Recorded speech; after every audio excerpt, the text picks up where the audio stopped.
when you're approaching a divorce and your relationship is clearly ending, a lot of people get very emotionally involved in their case because their whole life is changing. And so I think what I see a lot of times when people come to my office is that they know, or they feel that they need to hire an attorney, and they know what the cost, or they believe what the costs are going to be involved in hiring an attorney, and at the end of the day, next thing you know, they feel they're way over their head in either the litigation or the emotional cost of divorce.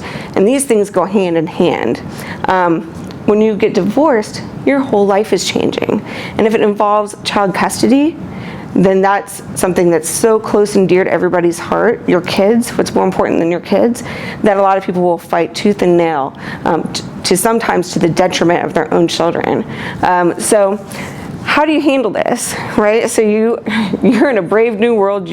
What you thought was going to happen is no longer happening. Your marriage forever is ending. So the first thing you have to do is figure out strategically, what are my priorities? What is the most important thing that I want to pay attention to as I'm crafting my new life? And what is this new life going to look like? So I always sit down with people and I hear their story. I let them talk it out. A lot of times they just want to hear, to discharge a lot of this emotional energy. And then it's time to come down to the business of it. So what do we really need to do? Let's come to a strategy. And so identify the top 3 priorities and goals that they want to have at the end of the day, so when they are facing their first new day as a new parent, a new single parent, they know what that looks like and they feel great about it. So we have those 3, maybe 4 top priorities that are outlined. But divorces are messy. They are never a straight line. You can never go from point A to point B in as clear path as you think that you can.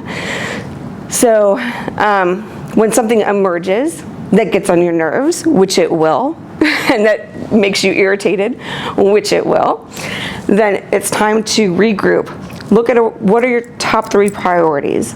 Does this new issue trump the 3 priorities that you walked in with?